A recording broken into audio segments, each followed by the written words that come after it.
Here's the podcast script.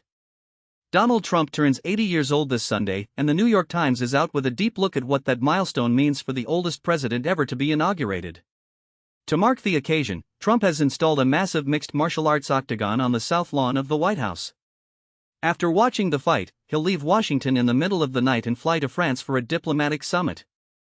The message is deliberate: this is a man with energy to burn.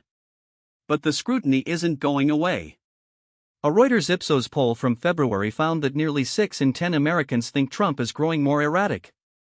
This past Monday, he appeared to doze off during a New York Knicks game at Madison Square Garden, an episode significant enough that the team's owner, James Dolan, felt he had to publicly insist the president was very much awake. Earlier this month, during an Oval Office event, Trump leaned to the side and closed his eyes for several seconds while an EPA official spoke. White House officials have an explanation for all of it. The leaning, they say, is so he can hear better. The bandaged hand is from handshaking. The eyes closing during public events? He's actively listening. Press Secretary Caroline Leavitt says Trump's doctors are among the most elite physicians in the world and have confirmed he is fully fit for office. What we do know about his schedule is striking.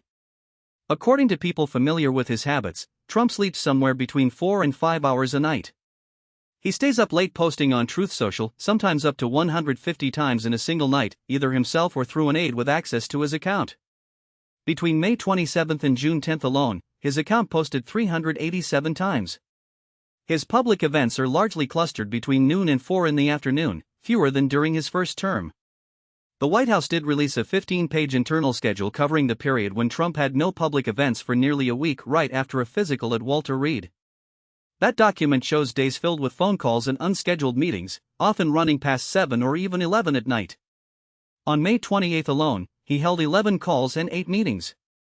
His most recent medical summary, signed by his physician Dr. Sean Barbabella, declared Trump in excellent health with strong cardiac, pulmonary, and neurological function.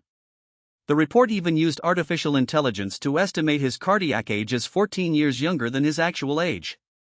But cardiologists interviewed by the Times pushed back hard on that. Dr. Eric Topol, a cardiologist who studies aging, said there is no AI tool accepted in the cardiology community capable of making that kind of determination. He also noted that the report left out specifics about the condition of Trump's arteries that would give a fuller picture.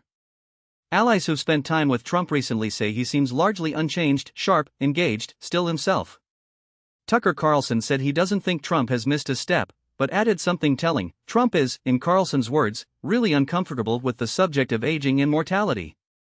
He frequently brings up elderly people he knows who are still in great shape. Golfer Gary Player, now 90, gets mentioned often. Presidential historian Julian Zelizer made a point worth sitting with: Trump is so unconventional in how he speaks and acts that it's genuinely difficult to separate what might be age-related change from what has simply always been his style, the meandering speeches, the tangents, the non-sequiturs. As Zelizer put it, it's a lot foggier. What's clear is this: Trump is the oldest person ever to hold the American presidency, and if he completes his term he'll be 82 when he leaves office. The questions about what that means aren't going away, no matter how many late-night posts, or South Lawn octagon fights, or transatlantic flights he takes to prove otherwise. That's the story. Happy birthday to the 80-year-old president, and the debate over what that number really means is only just getting started.